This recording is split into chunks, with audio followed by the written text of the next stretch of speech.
হাদিসের মধ্যে আসছে আল্লাহর নবী একদিন সাহাবাদেরকে জিজ্ঞাসা করতেছে, আমার সাহাবারা বলো তো কিয়ামতের দিন সবচাইতে নিঃস্ব কে হবে?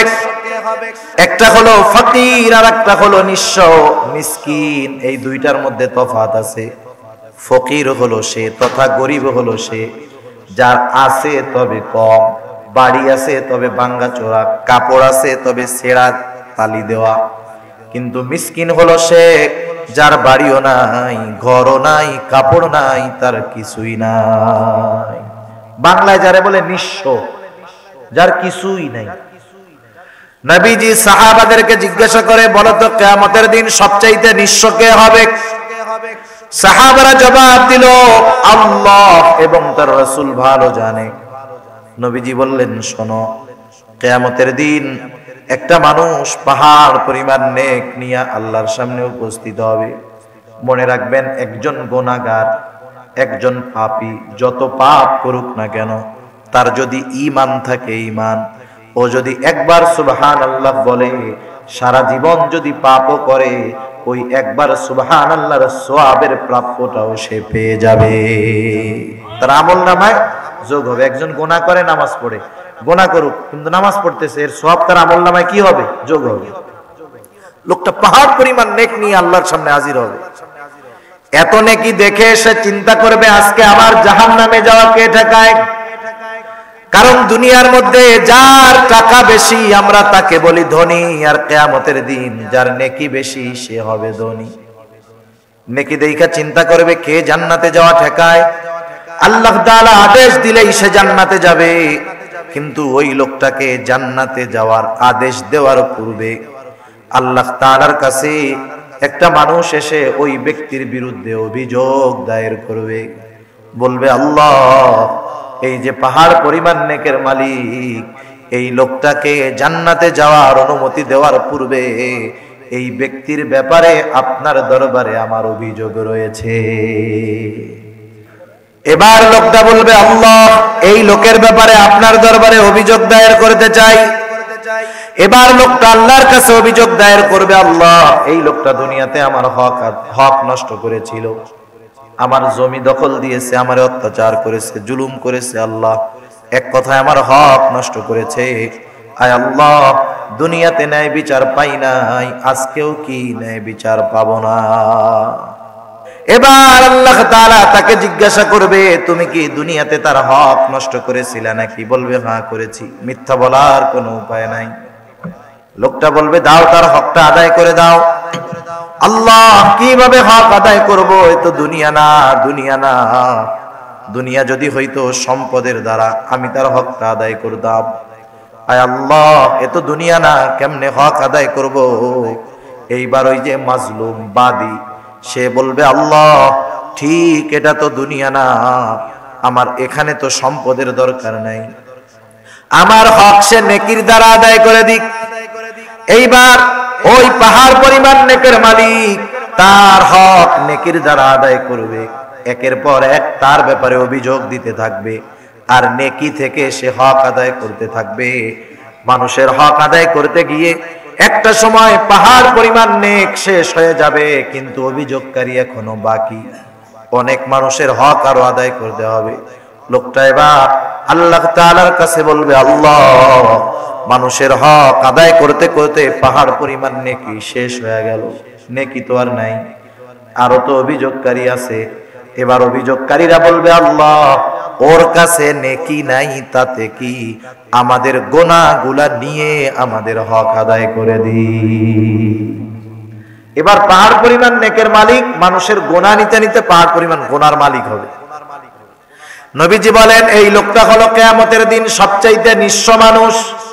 কারণ তার নামাজের অভাব ছিল না, রোজার অভাব ছিল না, হজের অভাব ছিল না, দান সদকার অভাব ছিল না, কিন্তু একটা জিনিস তার খারাপ ছিল, সে মানুষের হক আদায় করত না, মানুষের হক নষ্ট করত।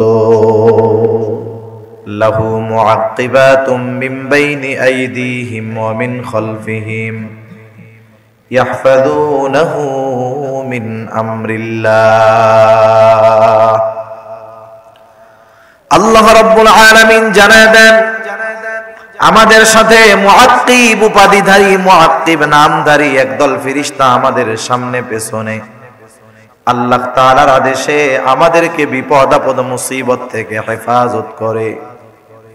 আল্লাহ সুবহানাহু ওয়া তাআলা যেই দিন কোনো বান্দাকে বিপদ দিতে চান, বিপদ দিয়ে পরীক্ষা নিতে চান, আল্লাহ তাআলা তখন ওই ফেরেশতাদেরকে বলে দেয়, ও আমার ফেরেশতারা, অমুক দিন অমুক জায়গায় করিমপুরের আব্দুর রহিমকে তোমরা পাহারা দিবা না, কারণ ওই দিন আমি আমার ওই গোলামকে একটা বিপদ দিয়ে পরীক্ষা নিতে চাই।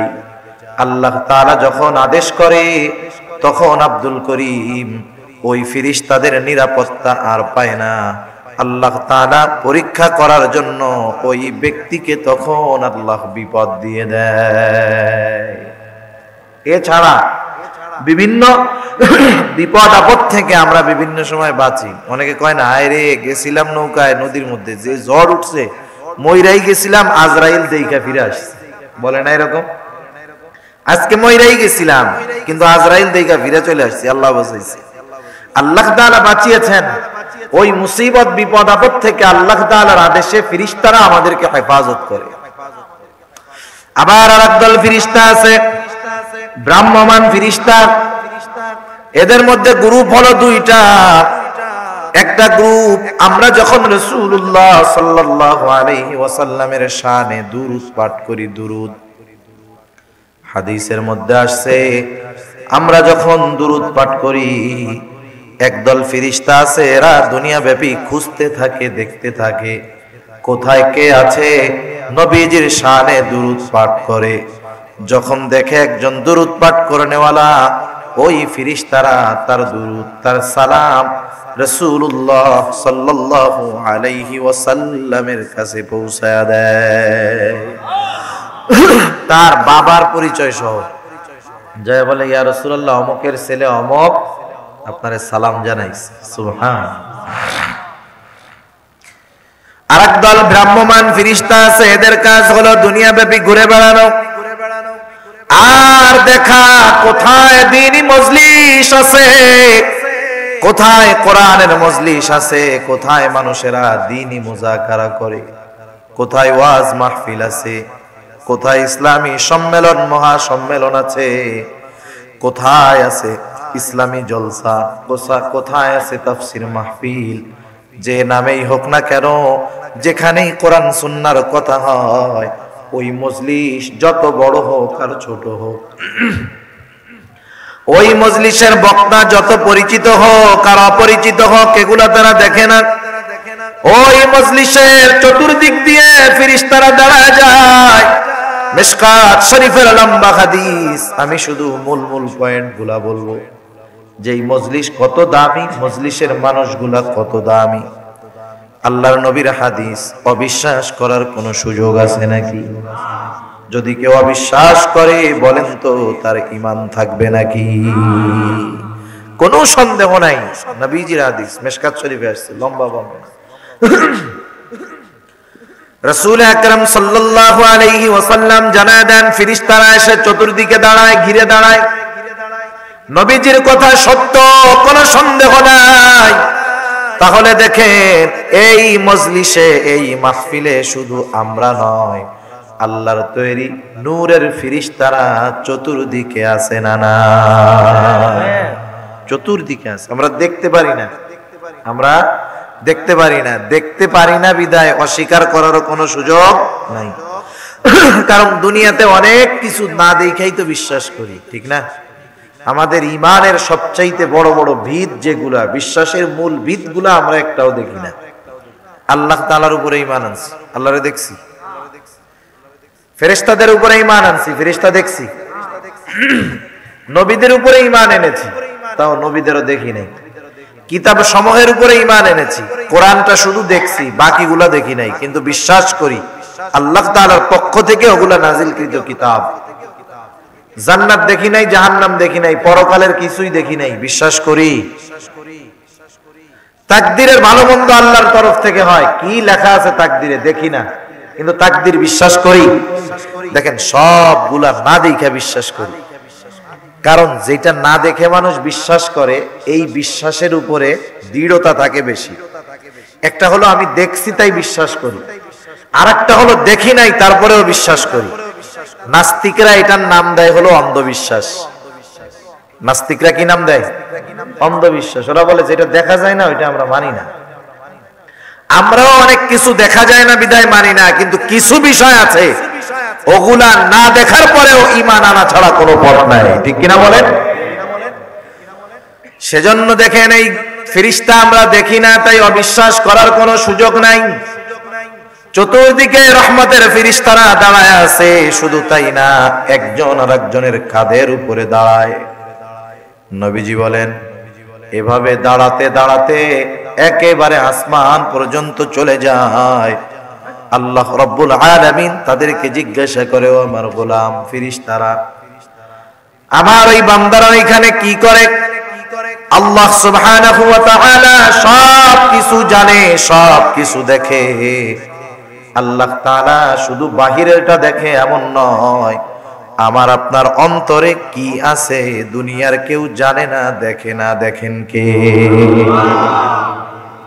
আমার অন্তরে কি আছে তাও দেখে। তাইলে আমরা এখানে কেন বসছি আল্লাহ তাআলা জানেন কি জানেন না? দেখেন কি দেখেন না? একটু আগে আমরা যেই নিয়তে আসি না কেন, এখন আমাদের নিয়ত পরিবর্তন হবে। আমরা কি নিয়ত করব? সবাই এই নিয়ত করব যে আল্লাহ আগে যা চিন্তা করছি বাপ, এখন আসছি হুজুরেও দেখবো না, মাহফিলও দেখবো না, ঠান্ডাও মানবো না। আয় আল্লাহ আমরা এখানে বসছি, আপনার সন্তুষ্টি চাই, জান্নাত চাই, জাহান্নাম থেকে মুক্তি চাই। সবার নিয়ত এটা হইছে ইনশাআল্লাহ? অন্য সব কিছু বাদ আমাদের নিয়ত আমরা কারে চাই? জান্নাত চাই, জাহান্নাম থেকে মুক্তি চাই। ঠিক আছে তো ইনশাআল্লাহ? যদি নিয়ত এইটা হয়ে থাকে তাহলে কত খুশখবর। ফেরেশতারা বলে আল্লাহ আপনি সব কিছু জানেন, সব কিছু দেখেন। এরপরেও আল্লাহ তাআলা বলে তোমরা বলো কেন বসছে আমার এই বান্দারা? এবার ওই ফেরেশতারা বলে আল্লাহ আপনার এই বান্দারা আপনি আল্লাহকে চায়, জান্নাত চায়, জাহান্নাম থেকে মুক্তি চায়, গুনাহ মাফ চায়, আপনার রহমত চায়, মাগফিরাত চায়, ক্ষমা চায়। এক কথায় আপনাকে চায়, জান্নাত চায়, জাহান্নাম থেকে মুক্তি চায়। ও আল্লাহ, আল্লাহ তাআলা এবার তাদেরকে জিজ্ঞাসা করে, ও আমার ফেরেশতারা, আমার এই গোলামরা আমি আল্লাহ তাআলাকে দেখছে নাকি? ফেরেশতারা বলে না, আল্লাহ দেখে নাই। আল্লাহ তাআলা জিজ্ঞাসা করে, ও আমার গোলাম এরা কি আমার জান্নাত দেখছে নাকি? বলে না, আল্লাহ জান্নাত দেখে নাই। ফেরেশতাদেরকে আল্লাহ তাআলা জিজ্ঞাসা করে, তারা জাহান্নাম দেখছে নাকি? বলে না, আল্লাহ জাহান্নাম দেখে নাই। এবার আল্লাহ তাআলা বলে, ও আমার ফেরেশতারা তোমরা সাক্ষী থাকো, আমার যেই বান্দারা আমি আল্লাহকে না দেখিয়ে আমাকে না দেখে আমাকে চায়, জান্নাত না দেখে জান্নাত চায়, জাহান্নাম না দেখেও জাহান্নাম থেকে মুক্তি চায়, তোমরা সাক্ষী থাকো আমার এই বান্দাদেরকে আমি তাদের জীবনের সমস্ত সগীরা গুনাহগুলা মাফ করে দিলাম। হাদিসের মধ্যে আসছে, এই ময়দানে আসছে, এই কারণে সব সগীরা গুনাহ মাফ। সগীরা গুনাহ যদি না থাকে কি হবে? তার মর্যাদা বাড়ায় দিবে কে? শুধু তাই না, আপনারা যদি কেউ জানতে পারেন যে মাননীয় প্রধানমন্ত্রী মন্ত্রী সবার বৈঠকে, মনে করেন এমপি তো আছে 300 জন, এমপি 300 জন, কিন্তু এমপির মধ্যে কিছু আছে মন্ত্রী, তাই না? মন্ত্রী আর এমপি কিন্তু সেম না, মন্ত্রীদের পাওয়ার দেশব্যাপী, ঠিক কিনা? সংসদের মধ্যে সবাইরে নিয়ে মিটিং বসে, আর মন্ত্রী সবার বৈঠক হয় স্পেশাল ভাবে। স্পেশাল মানুষদেরকে নিয়ে প্রধানমন্ত্রী তখন আলোচনা করে। ওই জায়গা থেকেই দেশের কি হবে না হবে, কোন আইন কোন বাজেট পাস হবে বাদ হবে, মন্ত্রী সবার বৈঠক থেকেই মূলত সিদ্ধান্ত হয়। আর সংসদে আইসা এটা হলো জানানো হয়, ঠিক না? মন্ত্রী সবার বৈঠক। আপনাদের করিমপুরের কেউ যদি জানতে পারে যে মাননীয় প্রধানমন্ত্রী মন্ত্রী সবার বৈঠকে আপনাদের এলাকার কোন ব্যক্তির নাম ধরে প্রশংসা করছে, যে নরসিংদী জেলার ওই যে ব্রিজ আছে করিমপুর ব্রিজ, ওইটা পার হইয়া করিমপুর গ্রামে একজন লোক আছে আব্দুর রহমান, লোকটা খুব ভালো, এই খবর যদি বিশ্বস্ত সূত্রে আপনাদের মাননীয় এমপি মহোদয়ের মাধ্যমে আপনাদের কাছে পৌঁছায়, আব্দুর রহিমের কাছে পৌঁছায়, আব্দুর রহমানের কাছে পৌঁছায় যে প্রধানমন্ত্রী তোমাকে ভালো বলছে, খুশি হবে না বেজার হবে? কি খুশি হবে জানেন? ওরে যদি কেউ কিছু বলে, ও কি বলবে? ওই বেটা আমার জিনস, আমি সেই লোক যার প্রশংসা মাননীয় প্রধানমন্ত্রী করে। ঠিক না? মরার আগ পর্যন্ত সে মনে রাখবে, মরার আগ পর্যন্ত সে মনে রাখবে। রাসূলুল্লাহ সাল্লাল্লাহু আলাইহি ওয়াসাল্লাম জানায় দেন, যখন কোন বান্দা এই ময়দানে এসে বসে, কত দাম তার। আল্লাহর নবী বলেন, আল্লাহ তাআলা তার নৈকট্য প্রাপ্ত ফেরেশতাদের মজলিসে এই লোকগুলার ব্যাপারে আলোচনা করে। সুবহান আল্লাহ তাআলা ফেরেশতাদের মজলিসে তার আলোচনা করে।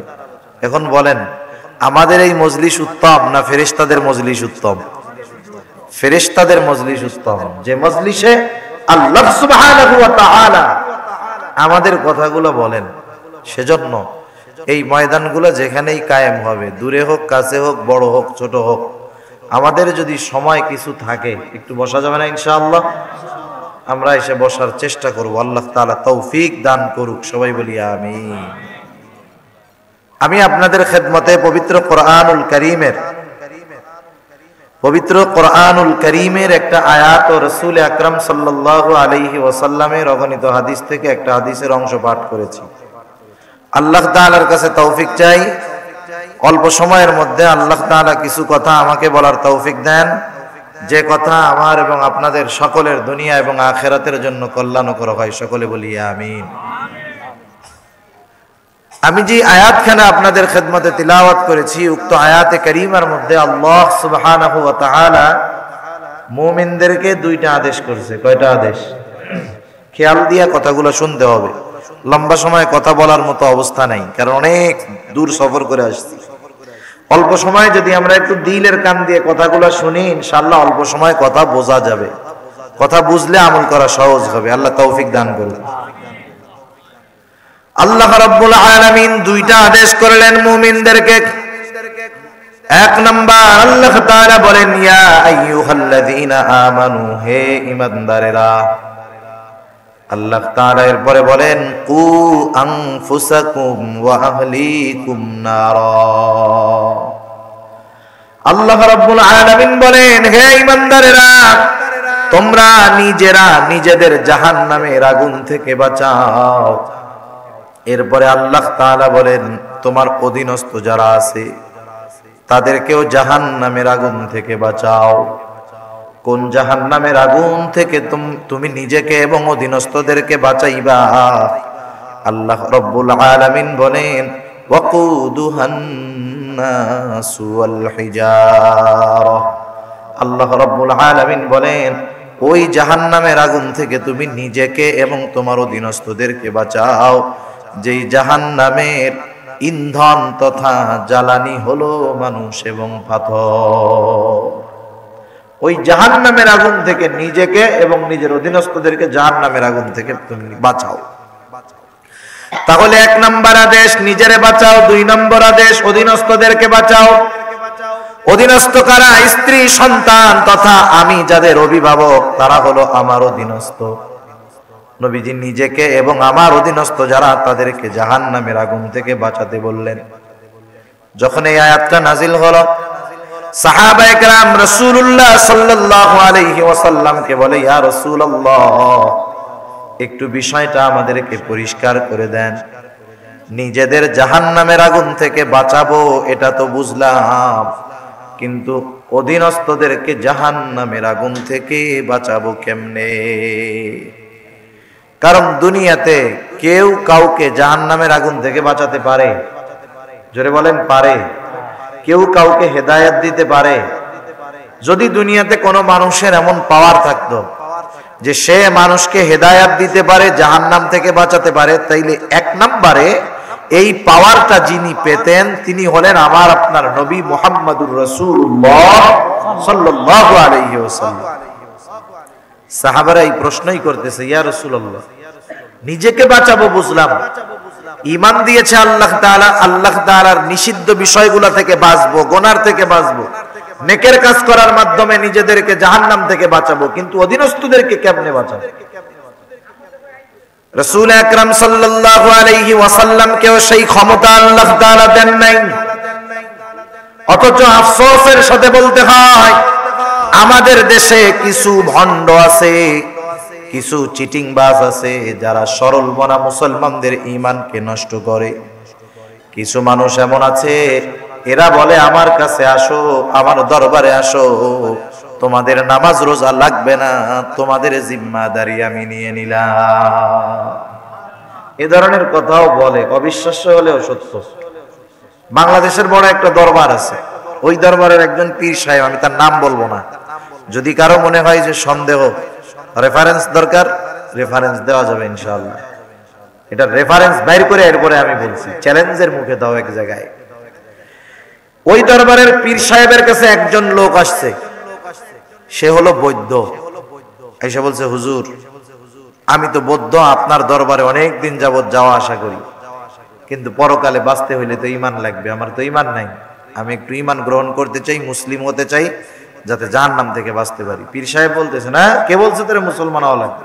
তুই তোর ধর্মে থাক, আমার সাথে লেগে থাক, আমি তোরে জান্নাতে নিয়ে যাব, তুই নাজাত পেয়ে যাবি তোর ধর্মে থেকেই। এই ধরনের সিটিংবাজিও আছে না নাই? আমাদের দেশে অভাব নাই, সাবধান। এই ধরনের কথা যারা বলে, এদের থেকে আমাদের দূরে থাকতে হবে। আমার আপনার নবী, তার কলিজা টুকরা চাচা আবু তালেব, কত প্রিয় ছিল আবু তালেব। নবীজি আমার আপনার নবীকে আবু তালেব তার সন্তানদের চাইতে বেশি ভালোবাসতো। রাসূল আকরাম সাল্লাল্লাহু আলাইহি ওয়াসাল্লামের মা যখন মারা গেলেন, আর আপনার নবীর দাদা অভিভাবকত্বের দায়িত্ব গ্রহণ করলেন। এবার দাদা মারা গেলেন, মারা যাওয়ার আগে সন্তানদেরকে তিনি ওসিয়ত করতেছে। সন্তানদের মধ্যে আবু তালেব, সে সবার চাইতে একটু অন্যরকম ছিল।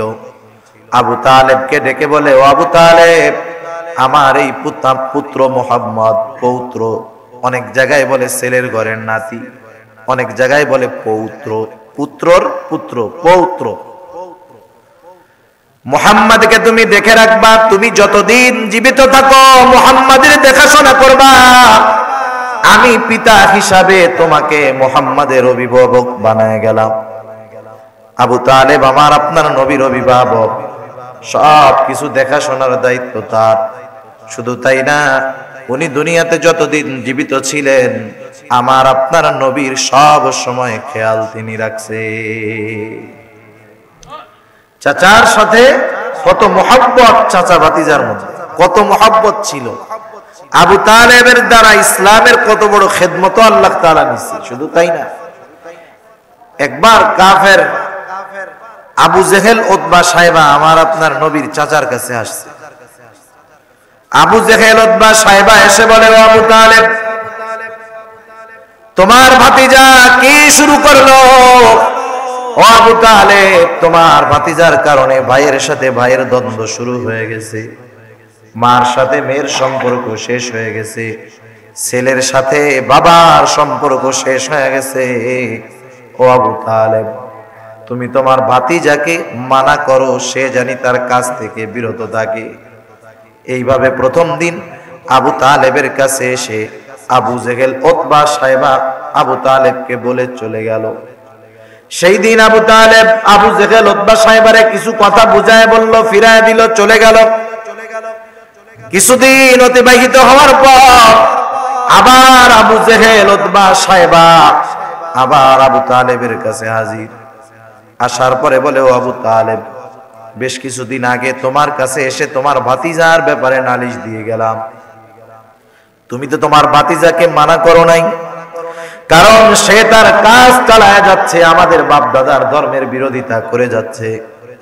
এবার কিন্তু লাস্ট ওয়ার্নিং, শুনে নাও, তুমি তোমার ভাতিজাকে থামাও, নাইলে এবার কিন্তু আমরা একা নয়, আমাদের সাথে একমত পোষণ করেছে আশেপাশের যত আরব গোত্র আছে, সব আরব গোত্রের নেতারা আমাদের সাথে আছে। এবার যদি তুমি তোমার ভাতিজাকে না থামাও, আমরা কিন্তু সবাই মিলে তোমার ভাতিজার বিরুদ্ধে কঠোর ব্যবস্থা গ্রহণ করব। এবার আবু তালেব একটু চিন্তিত হয়ে গেলেন, কারণ এবার আবু জেহেল উতবা সাহেবা একা নয়, বরং আশেপাশের সব আরব গোত্রের লোকেরাও তাদের সাথে রয়েছে। চিন্তা করতেছে, না জানি ভাতিজা তো একা একা কত জায়গায় যায়, কোন বিপদে পড়ে যায়। ঠিক আছে, টেনশনে ঘুম নাই, পায়চারি করতেছে। আবু তালেব ঘুমায় না। গভীর রাত রাসূলুল্লাহ সাল্লাল্লাহু আলাইহি ওয়াসাল্লাম যখন দ্বীনি কাজ শেষ করে বাড়িতে ফিরলেন, আবু তালেব স্নেহ মাখা জবানে ডাক দিতেছে, ও মুহাম্মদ এদিকে আসো। এইবার রাসূলুল্লাহ সাল্লাল্লাহু আলাইহি ওয়াসাল্লাম চাচার কাছে গেলেন। চাচার চেহারা দেখে বুঝতে পারলেন চাচা চিন্তিত।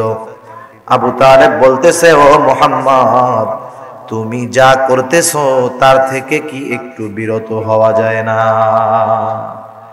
তার মানে তুমি যে মানুষকে আল্লাহর দিকে ডাকতেছো, তাওহীদের দিকে ডাকতেছো, রিসালাতের কথা বলতেছো, আখিরাতের কথা বলতেছো, শিরক থেকে মানুষকে ফিরানোর চেষ্টা করতেছো, এই কাজগুলো কি একটু বন্ধ করা যায় না? ও মুহাম্মদ আমি তো তোমার জীবনের ব্যাপারে বড় শঙ্কিত এবং ভীত আছি। ও মুহাম্মদ আমি তো বড় চিন্তিত।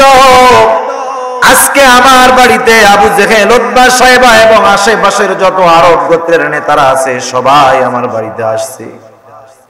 তুমি যদি কাজ থেকে বিরত না হও তারা তো তোমার বিরুদ্ধে চলে যাবে, তোমার ক্ষতি হতে পারে। ও মুহাম্মদ একটু বিরত হও। বলেন তো আপনার সন্তান যখন কোনো ভালো কাজ করতে যাবে, এখন তো এমন একটা জামানা যেই ব্যক্তি ভালো কাজ করতে যায় তার বিপদ আছে না নাই? আপনি ভালো কাজ করতে যাবেন যেই কাজের দ্বারা সমাজের জাতির উন্নতি হয়। নিজের ভালো কাজ করলেন অসুবিধা নেই, নামাজ কালাম পড়েন সমস্যা নেই, কিন্তু আপনি যখন জাতির চিন্তা করবেন, এলাকাবাসীর চিন্তা করে ভালো কাজ করতে যাবেন, তখন আপনার শত্রু বাইরে হয়ে যাবে, কোনো সন্দেহ নেই।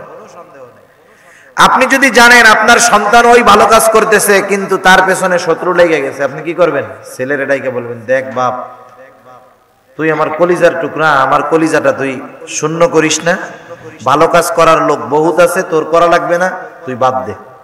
ঠিক না? কারণ জীবনের আশঙ্কা আছে, তোর এই ভালো কাজ করার দরকার নাই। আপনি মানা করার পরে যদি আপনার ছেলে দৃঢ় প্রতিজ্ঞাবদ্ধ হয় যে মা বাবা আপনারা যা বলেন বলেন, আমার জীবন একটাই, মরতে হবে, আমি কাউকে পরোয়া করি না, আপনারা যা বলেন না বলেন, আমি এই কাজটা করবই। আপনার ছেলে যখন এইরকম দৃঢ় প্রতিজ্ঞাবদ্ধ হবে, আপনি তখন কি বলবেন? যা বাজান আল্লাহর নামে কর, আমিও তোর সাথে আছি, যা হয় হবে। ঠিক কিনা বলেন? কারণ ছেলের প্রতিজ্ঞার কাছে, ইস্তেকামতের কাছে, দৃঢ়তার কাছে তখন আপনার ভীতি চিন্তা দূর হয়ে যাবে, যা আল্লাহ যা রাখছে কপালে হবে। আবু তালেব তো রাসূলুল্লাহ সাল্লাল্লাহু আলাইহি ওয়াসাল্লামকে ভালোবাসে, এই জন্য চিন্তিত। আবু তালেব খুব ভালো মতো জানে আমার ভাতিজা যেই কাজ করে সেই কাজটা মন্দ কাজ নয়, ভালো কাজ, কোনো সন্দেহ নাই। কিন্তু আমার তো ভাতিজার জীবনের আশঙ্কা, জীবনের ব্যাপারে ভয়। আবু তালেবের কথার দ্বারা আমার আপনার নবী বুঝতে পারলেন আমার চাচা ভীত হয়ে গেছে, চাচার কথা শেষ। এবার আমার আপনার নবী বলেন, ও চাচা আমি বুঝতে পেরেছি আপনি আমাকে মহব্বত করেন, ভালোবাসেন, এই জন্য আপনি আমার জীবনের ব্যাপারে শঙ্কিত ভীত। কিন্তু চাচা আপনি শুনে রাখেন, এ তো শুধু আরবের মানুষেরা নয়, তাম দুনিয়ার সব মানুষ যদি আমার বিরুদ্ধে আচরণ করে, আমার বিরুদ্ধে চলে যায়, আমার আল্লাহ আমাকে যেই দায়িত্ব দিয়েছে, যেই আদেশ দিয়েছে, এই দায়িত্ব এবং আদেশ থেকে আমি বিন্দু পরিমাণ পেছনে হটব না।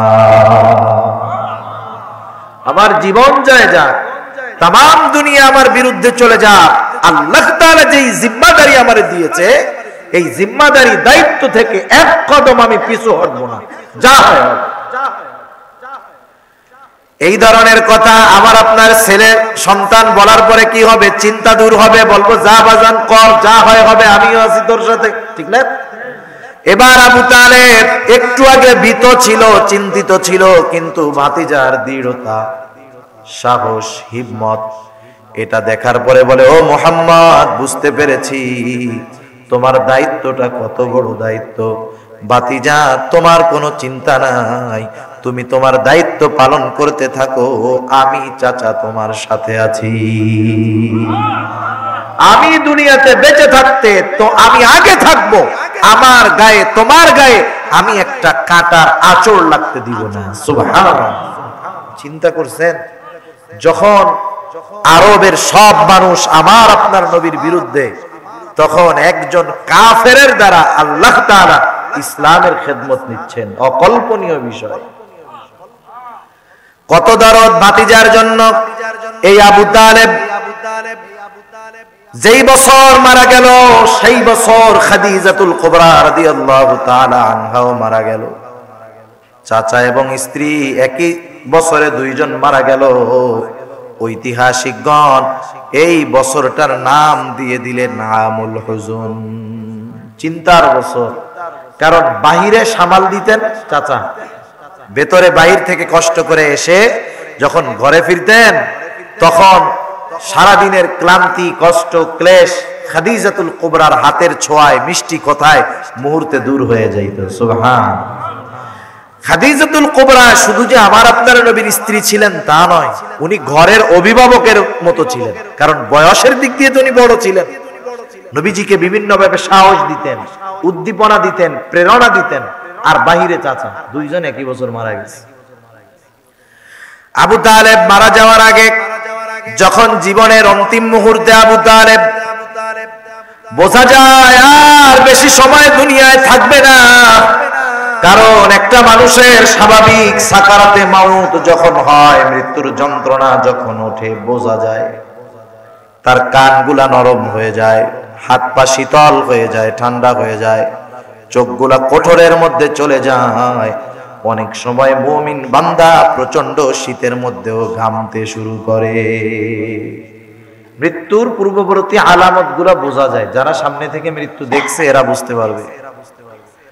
আমার আপনার নবী বুঝতে পারলেন যে আবু তালেব চাচা বেশি সময় দুনিয়াতে থাকবে না।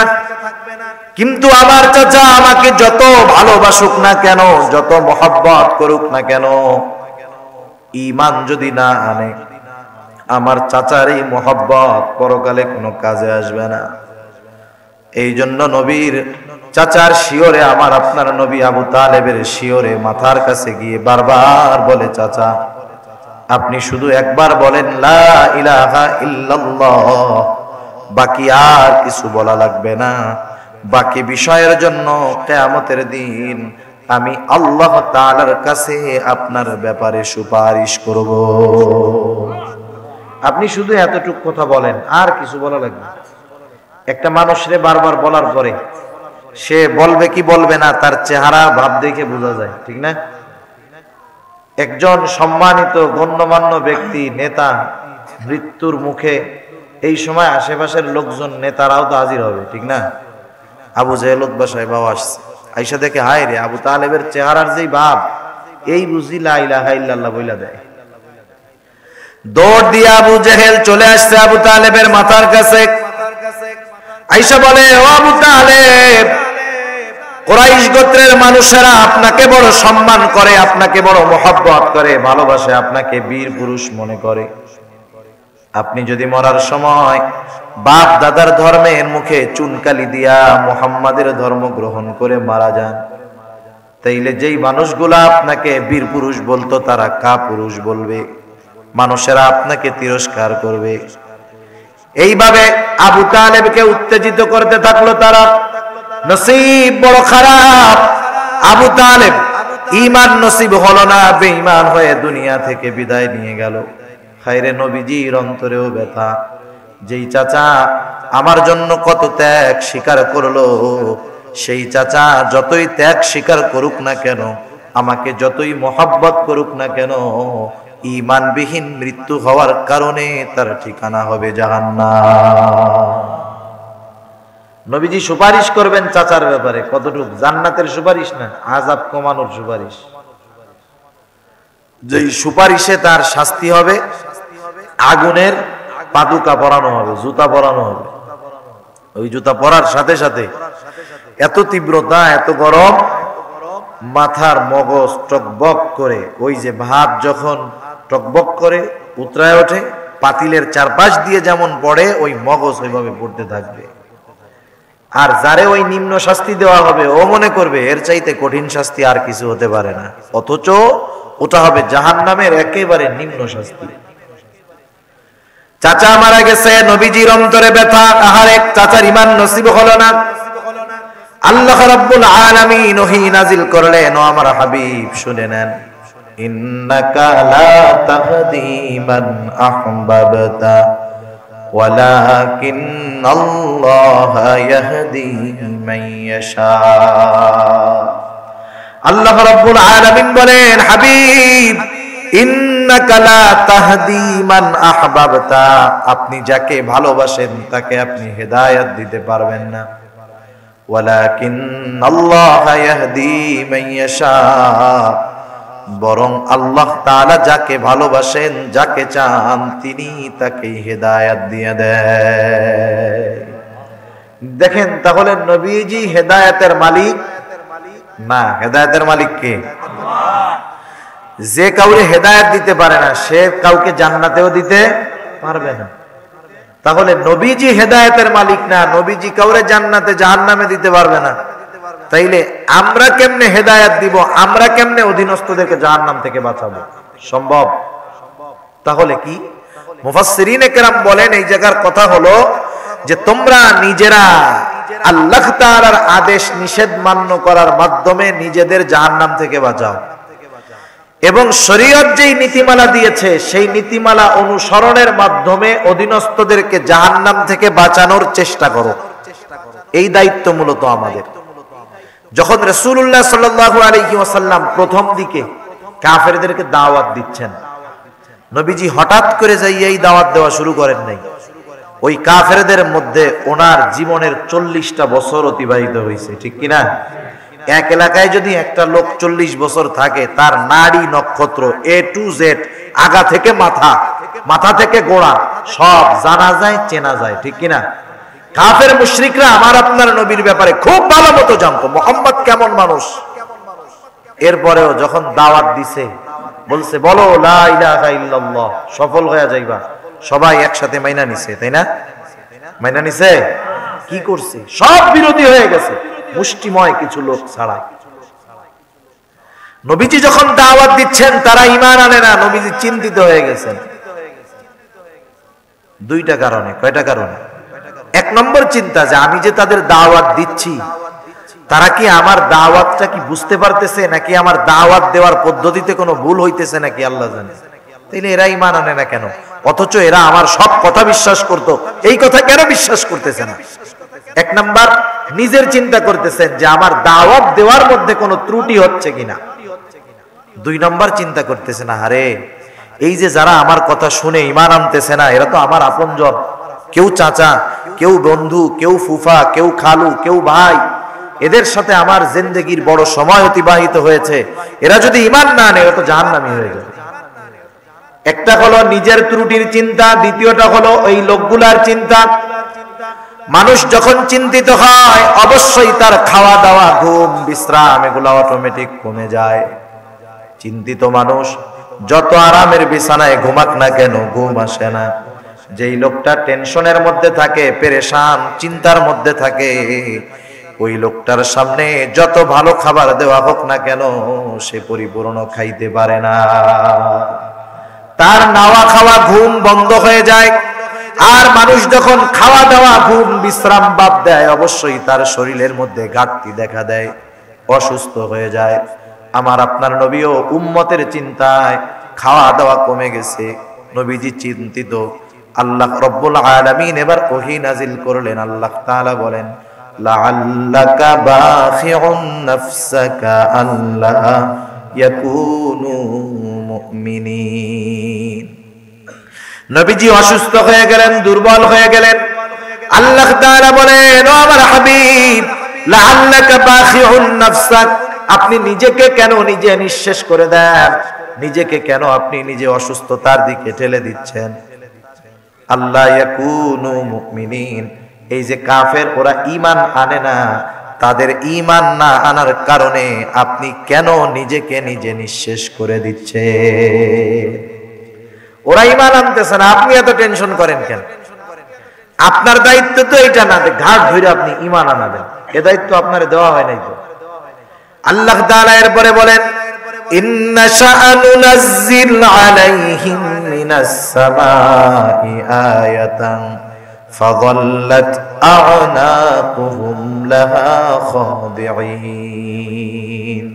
আল্লাহ রাব্বুল আলামিন বলেন, হাবিব আপনি শুনেন, আমি আল্লাহ তাআলা যদি চাইতাম, ইন্না শা, আমি যদি চাইতাম, নুনাজ্জিল আলাইহিম মিনাস সামাই আয়া, আমি যদি চাইতাম আসমান হতে তাদের জন্য বিশেষ নিদর্শন আমি নাজিল করতে পারতাম।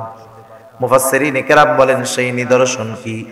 মনে করেন রাসূলুল্লাহ সাল্লাল্লাহু আলাইহি ওয়াসাল্লাম আবু জেহেলের কাছে গিয়ে বলল, আবু জেহেল বলো লা ইলাহা ইল্লাল্লাহ, দাওয়াত দিচ্ছে। স্বাভাবিক সময় তো আবু জেহেল এটা বলে নাই, বরং আরো বিরোধিতা করছে, ঠিক কিনা?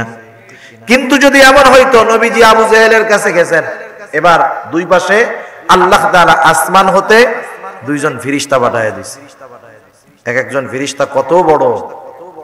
একজন ফেরেশতা যদি তার মূল আকৃতিতে থাকে, সারা পৃথিবীর পানি ঢাইলা দিলেও তার মাথার থেকে পা পর্যন্ত আসবে না। এই সুবিশাল আকৃতির দুইজন ফেরেশতা যদি দুই পাশে থাকে, আর আমাদের গ্রামের ভাষায় বলে 3 হাত মানুষের 1 হাত মুগুর। মুগুর চিনেন? মুগুর চিনেন? মুগুর লাঠি, লাঠি চিনেন নি? সাইজওয়ালা লাঠি হইল যে যতটুক তার শরীরের সাইজের 3 ভাগের 1 ভাগ যদি লাঠিটা হয়, ফিটাইতে বড় মজা। পুলিশের লাঠির সাইজ দেখেন কতটুক, মাইবা দেখবেন মোটামুটি ওর 3 লাঠি দিলে ওর সমান হবে, ফিটাইতে মজা লাগে। ওই ফেরেশতাদের 2 হাতে যদি দুইজনের কাছে ওই তারা যত বড়, তাদের 3 ভাগের 1 ভাগ সাইজের একটা মুগুর থাকতো। নবীজির 2 পাশে এরকম দুইজন ফেরেশতা, আর উনি যে যদি আবু জেহেল রে বলতেন, আবু জেহেল বলো লা ইলাহা ইল্লাল্লাহ, ডাইনামে দেখছো কি হইতো? বলতো আবু জেহেল ঈমান আনতো না? ও বলতো আমার 14 গোষ্ঠী সহ পড়বো মুহাম্মদ, ওই দুইটারে সরাও। এই সময় তারা ঈমান আনতে বাধ্য হতো, এ কথাই আল্লাহ তাআলা বলেন। আল্লাহ তাআলা বলেন, ইন্না শা'নু নাযাল আলাইহিম মিনাস সামাই আয়াতান ফাযাল্লাত আ'নাকুহুম লাহা খাদিঈন। কাফেররা ঈমান না আনার কারণ ছিল অহংকার। অহংকার, অহংকারের কারণে মূলত তারা ঈমান আনতো না।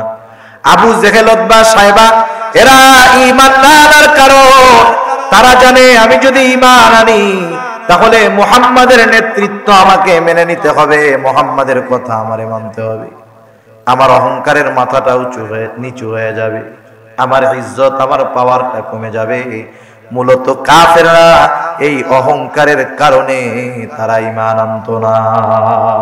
সেজন্য আল্লাহ বলেন, এমন নিদর্শন আমি চাইলে পাঠাইতে পারতাম যে তারা ঈমান আনতে বাধ্য হইতো, তাদের এই উঁচু মস্তক, অহংকারের উঁচু মস্তকটা নিচু হয়ে যাইত, ঈমান আনতে তারা বাধ্য হইতো। কতটা অহংকার ছিল আবু জেহেল, উতবা, সাইবারা। আবু জেহেল যখন বদরের দিন তার কল্লা কাটা হবে, ও বলে কি, একটু গলা একটু লম্বা রেখা কাটিস। মাইরা ফেলাইতেছে, ওর কল্লা কেটে ফেলবে, ওই সময় কি বলে, গলাটা একটু লম্বা রেখা কাটিস, যাতে বোঝা যায় যে এটা আবু জেহেলের মাথা। কত বড় জাহেল! এজন্য আল্লাহ তাআলা জানায় দিলেন, হাবিব আপনার দায়িত্ব কাউকে জোর করে হেদায়েত দেওয়া না, আপনার দায়িত্ব কাউকে জোর করে জান্নাতে নিয়ে যাওয়া না, বরং আপনার দায়িত্ব হলো আমি আল্লাহ যেই কথাগুলা পৌঁছায়া দিয়েছি, এই কথাগুলা যথাযথভাবে মানুষের কাছে পৌঁছায়া দেওয়া। আপনি কথা পৌঁছায়া দিবেন যথাযথভাবে, আমল করুক না করুক এটা নিয়ে আপনার কোনো চিন্তা নাই। এখন আসেন আমরা আমাদের মূল আলোচনার দিকে যাই। আল্লাহ তাআলা বললেন, হে ঈমানদারেরা, কু আনফুসাকুম ওয়া আহলিকুম নারা, নিজেদেরকে জাহান্নামের আগুন থেকে বাঁচাও, অধীনস্থদেরকে জাহান্নামের আগুন থেকে বাঁচাও। তার মানে অধীনস্থদেরকে জাহান্নামের আগুন থেকে কেমনে বাঁচাবো? অধীনস্থদেরকে জাহান্নামের আগুন থেকে বাঁচানোর পদ্ধতি হলো, শরীয়ত তাদের ব্যাপারে যেই বিষয়গুলা আমার উপরে রেখেছে যেটা বলার যেটা করার এই অধীনস্থদের ব্যাপারে যেটা বলার সেটা বলবো, যেটা করার সেটা করব। এরপরে যদি তারা দ্বীনের পথে না আসে এর জন্য আমার কোনো দায় নাই। কিন্তু আমি যদি তাদের ব্যাপারে যেগুলা বলার দরকার ছিল না বলি, যেগুলা করার দরকার ছিল না করি, তাহলে কিন্তু বদনসিব। কিয়ামতে যদি আমার অধীনস্থ কেউ জাহান্নামী হয়ে যায়, তাহলে সেই দিন কিন্তু তারা আমার জান্নাতে যাওয়ার বাধা হয়ে দাঁড়াবে। কথা বুঝতে পারছেন? সেজন্য দুনিয়ার মধ্যে হককে মোটামুটি দুই ভাগে বিভক্ত করা হয়। একটা হলো স্রষ্টার হক, আর একটা হলো সৃষ্টির হক, তথা একটা আল্লাহর হক, একটা হলো বান্দার হক। একটা খালেকের হক, একটা মাখলুকের হক, একই কথা। আল্লাহ রাব্বুল আলামিনের হক কেউ যদি শয়তানের ধোকায় পড়ে নষ্ট করেও, নামাজ পড়ে নাই, রোজা রাখে নাই, হজ করে নাই, যাকাত দেয় নাই, শুধু আল্লাহর সাথে শিরিক করে নাই, ঈমান আছে, আল্লাহ তাআলা জানায় দিবেন আমি চাইলে ওগুলা মাফ করে দিতে পারি, শিরিক যদি না করে। কারণ আল্লাহ তাআলা পবিত্র কোরআনুল কারীমের মধ্যে বলেন, ইন্নাল্লাহা লা ইয়াগফিরু আন ইউশরাকা বিহি ওয়া ইয়াগফিরু মা দুনা যালিকা লিমান ইয়াশা। আল্লাহ তাআলা আগেই ঘোষণা দিয়ে দিয়েছেন, জানায় দিয়েছেন, আল্লাহ তাআলা চাইলে সব গুনাহ তথা আল্লাহর সব হক ছেড়ে দিতে পারে, তবে শুধুমাত্র শিরকের গুনাহ ছাড়া। সেজন্য কিয়ামতের দিন আল্লাহ রাব্বুল আলামিন যদি চায়, বেনামাজি নামাজ পড়ে নাই, ঈমান আছে, আল্লাহ তাআলা চাইলে তাকে maaf করে দিতে পারে। কারণ আল্লাহ তাআলা যেমন মহান, আল্লাহ তাআলার ক্ষমা তত মহান। বরং আল্লাহ তাআলার গোসার চাইতে আল্লাহ রাব্বুল আলামিনের দয়া, রহমত, ক্ষমা বেশি। এজন্য হাদিসে কুদসির ভিতরে আসছে, সাবাকাত রহমাতি আলা গযবি। আল্লাহ তাআলা বলেন, আমার দয়া, আমার রহমত আমার গোসাকে অতিক্রম করে গেছে। সুবহান! কত দয়া আল্লাহ তাআলার। একটা হাদিস শোনাই।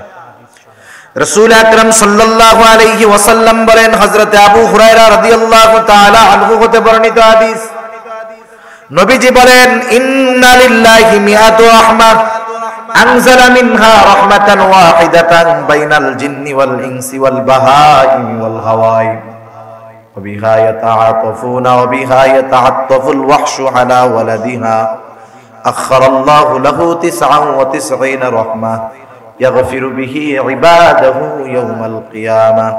আল্লাহর নবী বলেন, আল্লাহ তাআলা তার দয়া রহমতকে 100 ভাগে ভাগ করেছে। কত ভাগে? 100 ভাগে আল্লাহ তাআলা ভাগ করেছেন। আনজালা মিনহা রাহমাতান ওয়াহিদাতান, ওই 100 ভাগের থেকে 1 ভাগ রহমত আল্লাহ তাআলা তামাম সৃষ্টিকুলের মধ্যে বন্টন করে দিয়েছেন। 1 ভাগ বন্টিত হয়েছে পুরা সৃষ্টিকুলের মধ্যে। একটা সাপ যত হিংস্র হোক না কেন, ওই সাপের হৃদয়েও আল্লাহ তাআলা তার সন্তানের জন্য রহম, ভালোবাসা দিয়ে দিয়েছে। সবার জন্য রহমত দয়া আছে না? প্রত্যেকটা প্রাণীর এরকম আছে। তামাম সৃষ্টিকুলে যত প্রাণী আছে, মানুষ, জিন, ওই গরু, ছাগল, যা বলেন, সবার মধ্যে 1 ভাগ থেকে আল্লাহ তাআলা বন্টন করে দিয়েছে। ওই 1 ভাগের মধ্যে থেকে একটা অংশ আমার আপনার নবীকে আল্লাহ তাআলা দিয়েছে। সুবহানাল্লাহ। বাকি 99 ভাগ কার কাছে আছে? জোরে বলেন। আল্লাহর নবী বলেন, ও দুনিয়ার মানুষ, আল্লাহ রাব্বুল আলামিনের নবী বলেন, আখখারাল্লাহু লাহু 99 রাহমাহ, বাকি 99 ভাগ রহমত, দয়া আল্লাহ তাআলা তার কাছে রেখে দিয়েছেন। কেন? আখখারাল্লাহু লাহু 99 রাহমাহ ইয়াগফিরু বিহি ইবাদাহু ইয়াউমাল কিয়ামাহ, ওই বাকি 99 ভাগ রহমত, দয়া দিয়ে আল্লাহ তাআলা কিয়ামতের দিন তার গুনাহগার বান্দাদেরকে ক্ষমা করে দিবে। সেজন্য কেউ যদি শয়তানের ধোকায় পড়ে আল্লাহর হক নষ্ট করে, আল্লাহ তাআলা চাইলে maaf করে দিতে পারে। কিন্তু যদি কেউ বান্দার হক আদায় না করে, আমার অধীনস্থ আমার কাছে যা পাবে সেটা কথা হোক, আদেশ হোক, সবকিছু কিন্তু তার হক। সেজন্য আমরা অনেক সময় মনে করি, একজন মানুষ যদি তার স্ত্রী পর্দা করে না, পর্দা, স্বামী যদি স্ত্রীকে পর্দার জন্য আদেশ না করে, চাপ না দেয়, 1 নম্বরে সে নিজে গুনাহগার হলো, আর স্ত্রীকে পর্দার জন্য চাপ না দেওয়ার কারণে মূলত সে স্ত্রীর হকটাও নষ্ট করলো। মানে স্ত্রীর পাওনা ছিল স্বামীর কাছে, যে স্বামী তারে বলবে পর্দা না করলে যে তুমি পর্দা করো, তোমাকে করতে হবে, কারণ এটা ফরজ। এটাও কিন্তু স্ত্রীর হক, জটিল এক জিনিস। সেজন্য বান্দার হক যদি কেউ নষ্ট করে, এটা কিন্তু জটিল ব্যাপার। কারণ কিয়ামতের দিন মানুষ যেমন তার অন্তরটা সংকীর্ণ, তার ক্ষমার গুণও তেমন সংকীর্ণ। কত সংকীর্ণ মানুষের অন্তর! কিয়ামতের দিন এমনও মানুষ হবে, আল্লাহ তাআলার কাছে বলবে, আল্লাহ আপনি তামাম দুনিয়ার সব মানুষকে জাহান্নামে দিয়ে হলেও আমাকে মুক্তি দিয়ে আপনি জান্নাত দিয়ে দেন।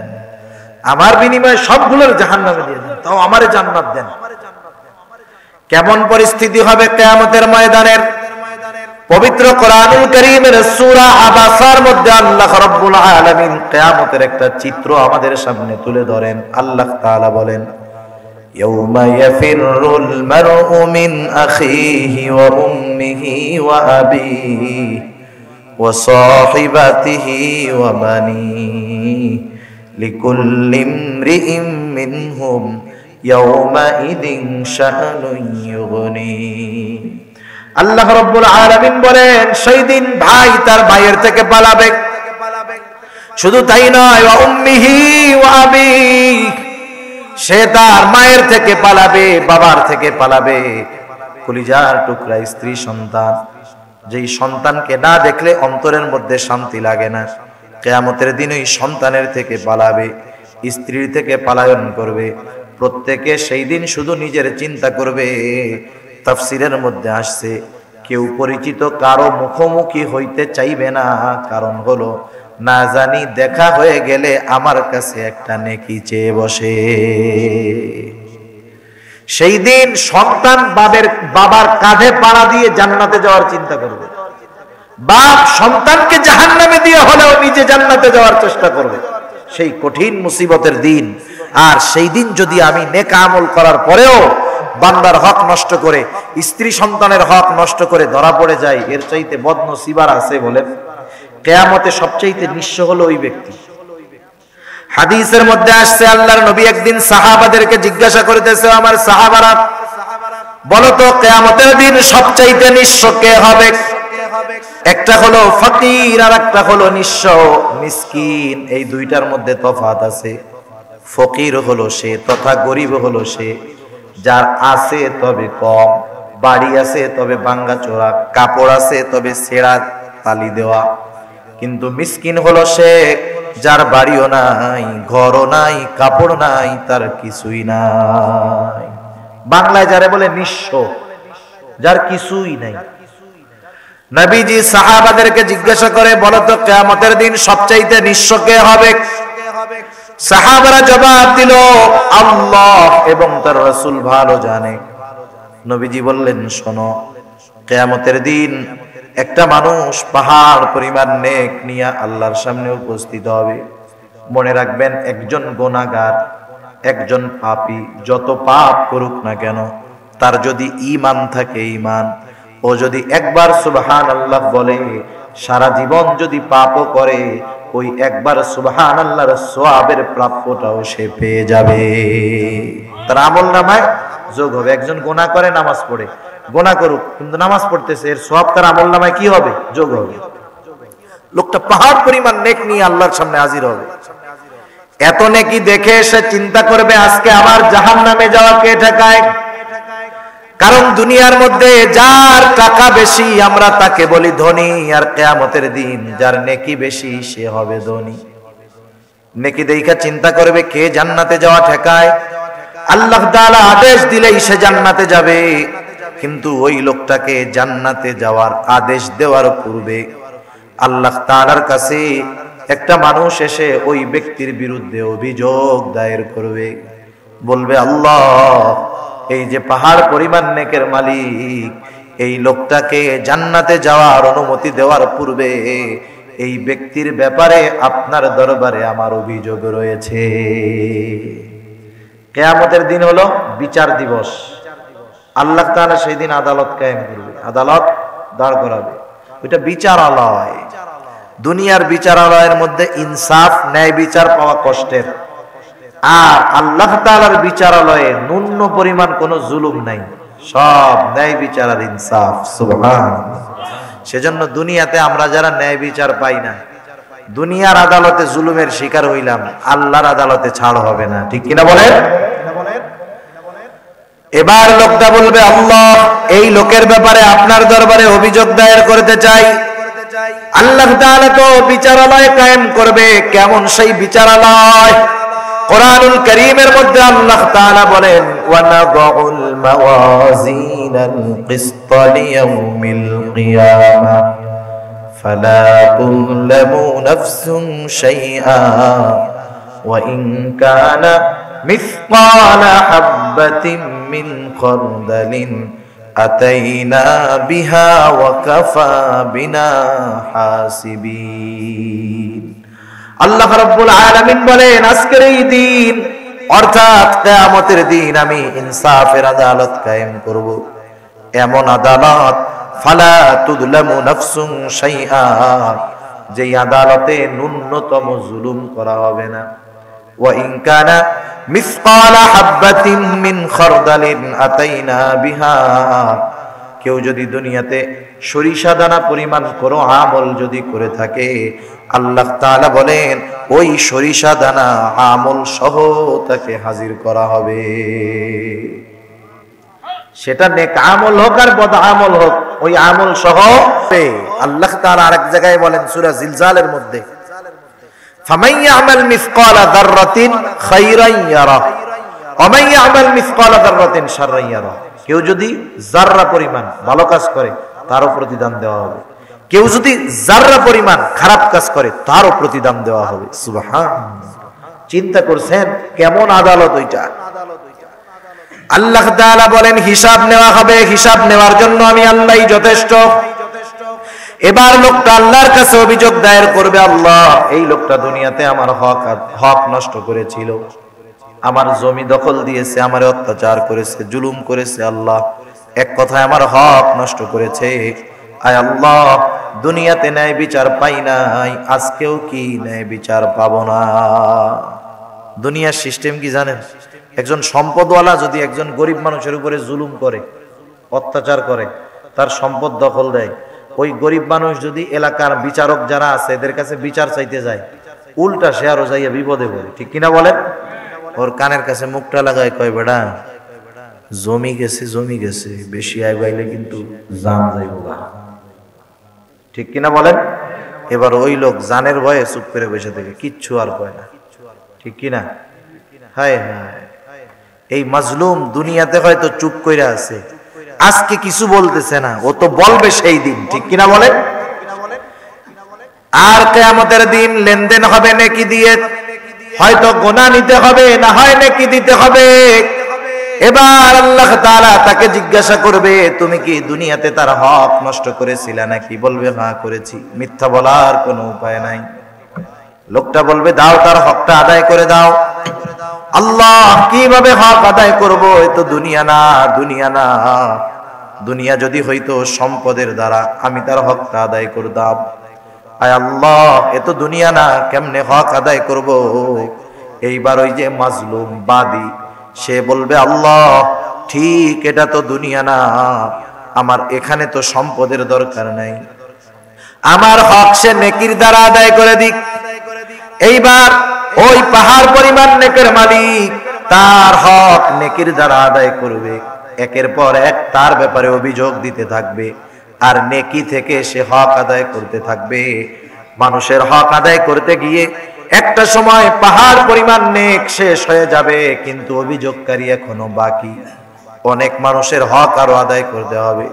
লোকটা এবার আল্লাহ তাআলার কাছে বলবে, আল্লাহ মানুষের হক আদায় করতে করতে পাহাড় পরিমাণ নেকি শেষ হয়ে গেল, নেকি তো আর নাই, আরো তো অভিযোগকারী আছে। এবার অভিযোগকারীরা বলবে, আল্লাহ ওর কাছে নেকি নাই, তাতে কি, আমাদের গুনাহগুলা নিয়ে আমাদের হক আদায় করে দি। এবার পাহাড় পরিমাণ নেকের মালিক মানুষের গুনাহ নিতে নিতে পাহাড় পরিমাণ গুনার মালিক হবে।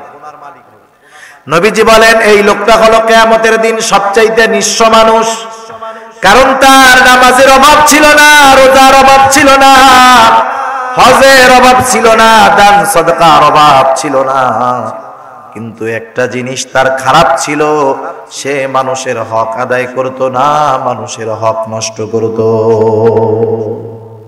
তাহলে বোঝা গেল বান্দার হক বড় জটিল জিনিস, ঠিক কিনা বলেন? বান্দার হকের আলোচনা তো অনেক লম্বা, একটা দিকে গেলে দীর্ঘ সময় আলোচনা করা লাগবে।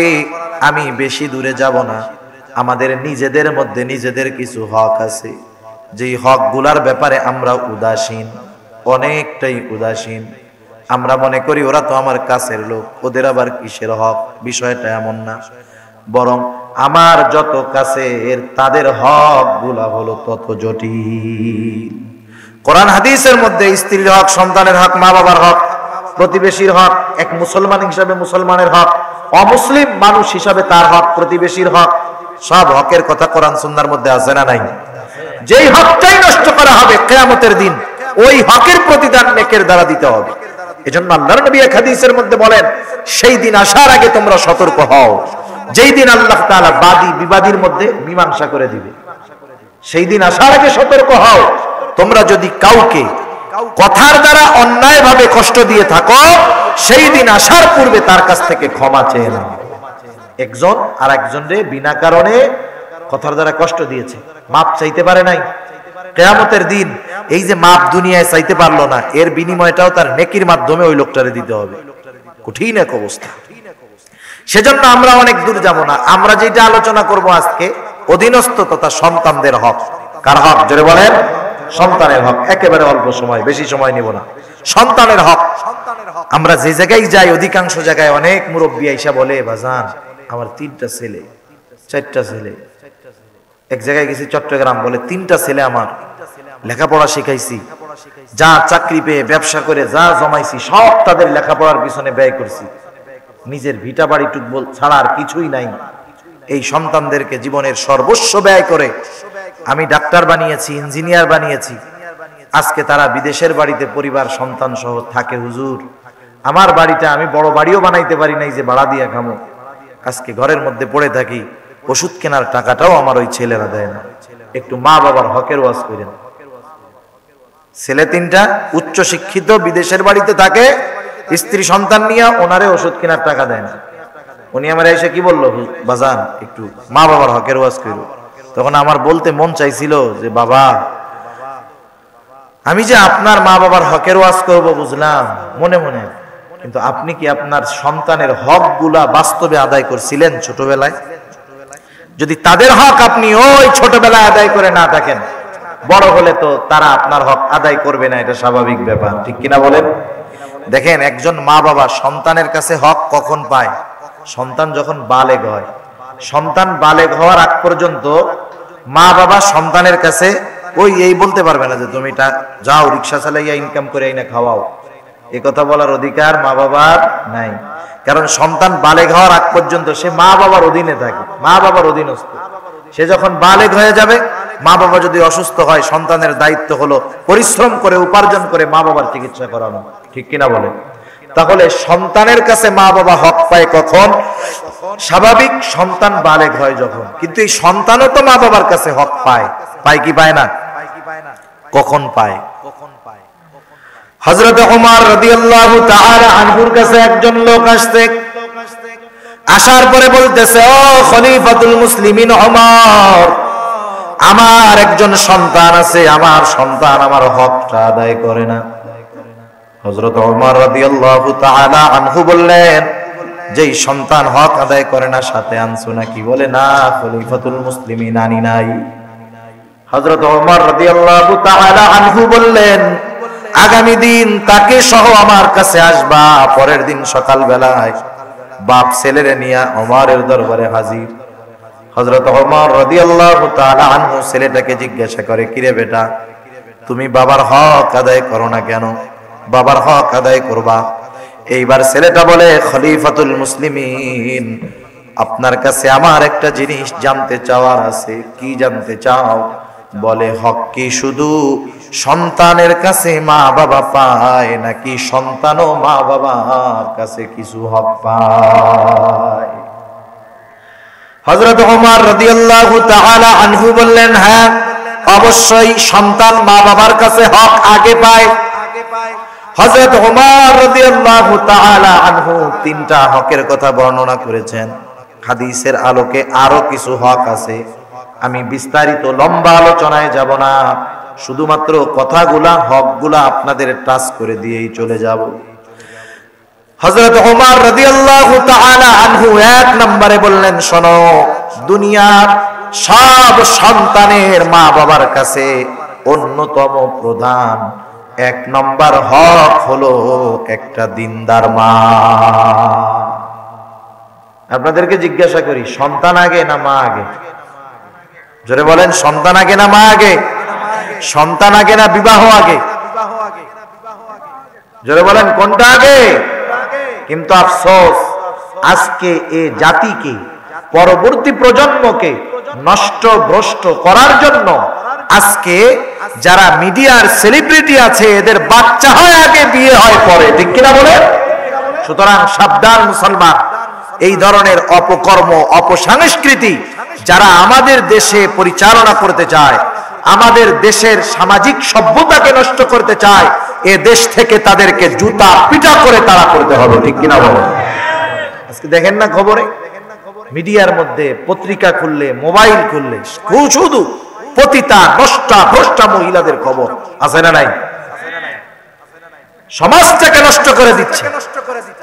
একদিন খবর আসলো যে উনি মা হইতে চলছে, এর 3 মাস পরে ওনার গায়ে হলো। তাইলে আমরা কি বুঝতে পারলাম? যে আগে ও সন্তান গ্রহণ করছে, এরপরে বিবাহ হইতেছে। তার মানে যেটা হইতেছে, বাংলা কথায় আরবিতে ওয়ালাদুজ জিনা, বাংলাতে কি বলে বলেন তো? জারজ সন্তান। আর একটু গ্রামের ভাষায় বললে হারামজাদা। অবস্থাটা কোথায় গেল আমাদের? যাই হোক, এক নম্বরে একটা দিনদার মা দরকার, আর দিনদার মা হবে হলো বিবাহের পূর্বে। দুনিয়ার মানুষ যারা বিবাহ করে নাই, সন্তান হবে কি হবে না, বিবাহ হবে কি হবে না, এটা আল্লাহ তাআলা ভালো জানে। কিন্তু তার নিয়ত থাকতে হবে, আমি বিবাহ করব একটা দিনদার মেয়ে, কারণ এটা তার অনাগত সন্তানের প্রধান হক। এজন্য রাসূলুল্লাহ সাল্লাল্লাহু আলাইহি ওয়াসাল্লাম বিবাহ করার ক্ষেত্রে দিনদারিত্বকে প্রাধান্য দিতে বলেছে। নবীজি বলেন, মানুষ 4টা জিনিস দেখে বিবাহ করে, বংশ দেখে, সম্পদ দেখে, চেহারা দেখে, দিনদারিত্ব দেখে। নবী বলেন, ফাজফার বিদাতিদ দ্বীন, দ্বীনকে প্রাধান্য দাও।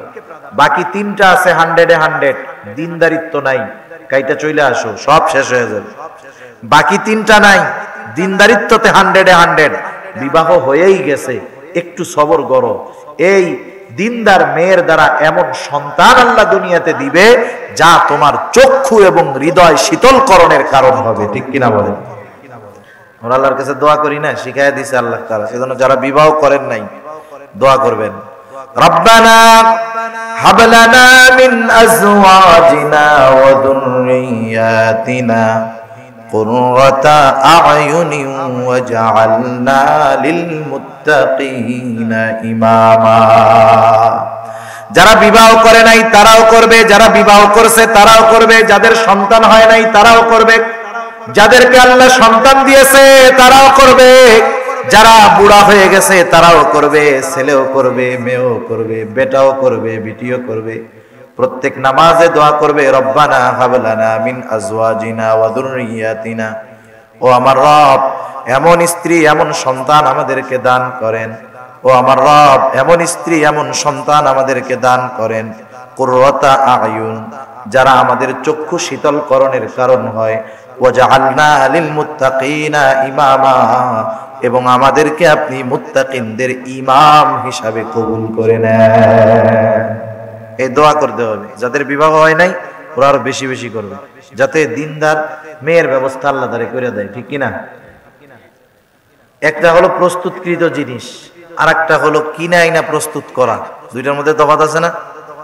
আপনি যদি রেডি জিনিসটা কিনে আনেন, ওইটাই তো পাইলেন। আর যদি চিন্তা করেন না, যা হয় হোক, বাড়িতে নিয়ে পিটাইয়া বাউড়াইয়া ঠিক করবো না, ঠিক হইতেও পারে, নাও পারে, ঠিক কিনা? সেজন্য আপনি দিনদার মেয়ে বিবাহ করবেন, কারণ সন্তানদের অন্যতম প্রধান হক হলো একজন দিনদার মা। 2 নাম্বার, বিবাহ যখন হবে শরীয়ত যেভাবে যা শিখায়া দিয়েছে সেইভাবে আমাদেরকে করতে হবে। স্বামী স্ত্রী মেলামেশায় যাবে, আল্লাহর নামে শুরু করবে।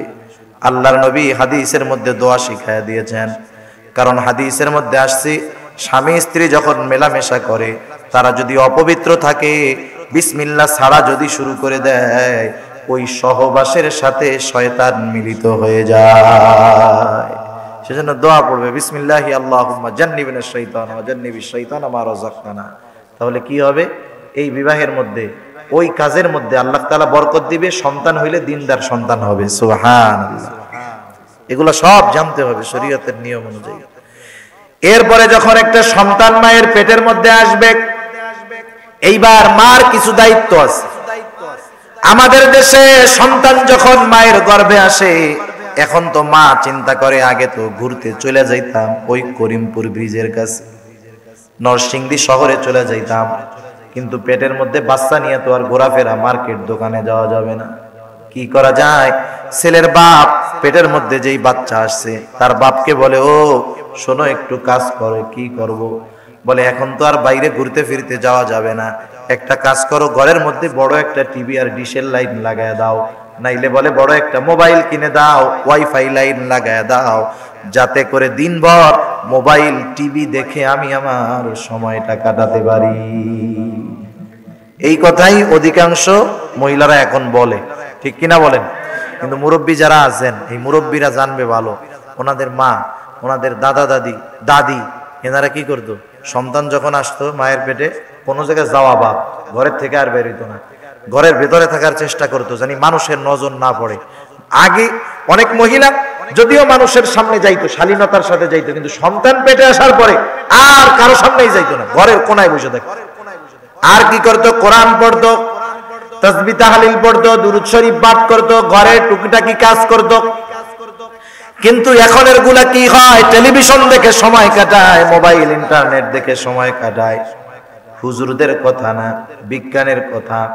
সন্তান যখন মায়ের পেটের মধ্যে আসে, কিছুদিন পর মায়ের যেটা একটা প্রতি মাসে যে একটা অসুস্থতা মেন্সটা হয়, এটা বন্ধ হয়ে যায়। কেন বন্ধ হয়ে যায়? কারণ ওই নারীর মাধ্যমে আল্লাহ তাআলা সন্তানের নারীর সাথে একটা কানেকশন দিয়ে দেয়।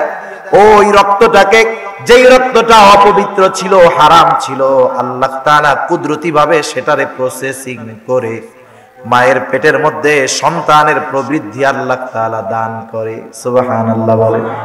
তার মানে মার খাবারটা যেমন হয়, সন্তানের প্রভাবটা তেমন হয়। চিকিৎসা বিজ্ঞান এই জন্য বলে, কেউ যদি পেটের গর্ভের সন্তান যেমন চায়, খানা দানাও জানি তেমন করে। খাবার এক এক ধরনের, খাবার এক এক ধরনের পুষ্টি আছে। যেমন কিছু খাবার আছে খাইলে সৌন্দর্য বাড়ে, যেমন গাজর। কেউ যদি ডেলি গাজর খায়, প্রতিদিন গাজর খাইলে এক সময় তার চেহারার মধ্যে একটা লালচে ভাব আসবে, কালো হোক আর সাদা হোক। ওই মা যদি ডেলি গাজর খায়, ওই খাবারের প্রভাব তার পেটের সন্তানের মধ্যে যাবে। শুধু তাই না, একটা সময় 120 দিন প্রসেসিং এর পর এই মায়ের পেটের মধ্যে তুচ্ছ একটু নাপাক পানিটা বড় হয়ে যায়, মাংসের টুকরায় পরিণত হয়। আল্লাহ তাআলার আদেশে 2 জন ফেরেশতা এসে এবার ওর মধ্যে প্রাণ দিয়ে দেয়, রূহ দিয়ে দেয়। এই কান হয়, হাত হয়, পা হয়। যখন মায়ের পেটের মধ্যে সন্তানকে আল্লাহ তাআলা শ্রবণ শক্তি দিয়ে দেয়, ওই সময় মা যা বলে, মা যা শোনে, পেটের মধ্যে থেকে সন্তান কানটা খাড়া করে সেগুলা শুনতে থাকে। মার পেটের মধ্যে যখন বাচ্চার কান হয়, শ্রবণ শক্তি হয়, তখন সে কি করে? মা যা বলে, মা যা দেখে শুনে, সে সেগুলো সব বুঝতে পারে। এজন্য আমেরিকার একজন বিজ্ঞানী ডাক্তার, উনি ওনার একটা গবেষণা থিসিসের পরে উনি ফলাফল পেয়েছেন। উনি সেজন্য অনেক গর্ভবতী মহিলাদেরকে বলছেন, ডাইকা শোনেন, আপনারা যদি চান আপনার সন্তান ভালো গায়ক হবে, তাহলে আপনি নিজে গান গাবেন, গান শুনবেন, তাহলে আপনার সন্তানের উপরে এটার প্রভাব পড়বে। যে যা ওই সময় করবে, সন্তানের উপরে প্রভাব সেটাই পড়বে। সেজন্য মা বোনদের কাছে আরজ হলো, যখন সন্তান গর্ভে আসবে কোরআন তিলাওয়াত বেশি বেশি করেন, তাহলে সন্তান কোরআনওয়ালা হবে। হায়রে আপনি দুরূদ শরীফ বেশি বেশি পাঠ করেন, তাইলে নবীজির খাটিয়া আশিক হবে। আপনি ইস্তিগফার বেশি বেশি পড়েন, লা হাওলা ওয়ালা কুওয়াতা ইল্লা বিল্লাহ বেশি বেশি পড়েন, গুনার থেকে বেঁচে থাকেন, খারাপ মানুষের নজর থেকে বেঁচে থাকেন, দ্বীনের উপরে থাকেন। আমার দিল সাক্ষ্য দেয় এই সন্তান একজন নেককার সন্তান হবে।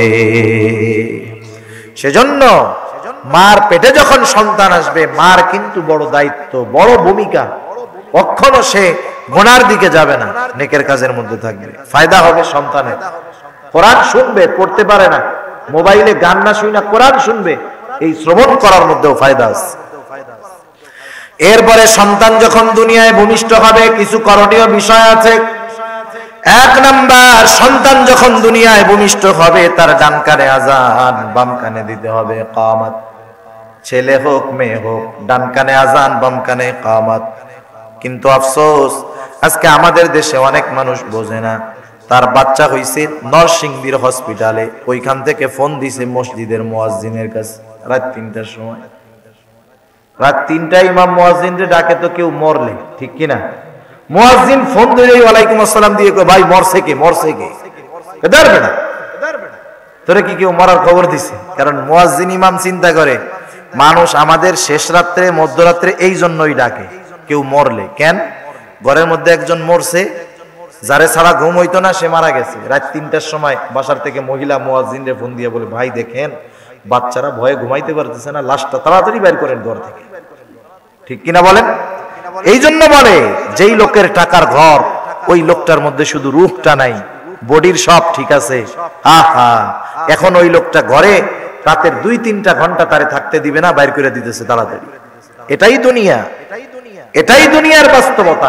চোখ বন্ধ করে দেখেন, মরে দেখেন, ২ দিন মোহাব্বত করে লাশটা ঘরে রাখবে না। রাখবে বলেন?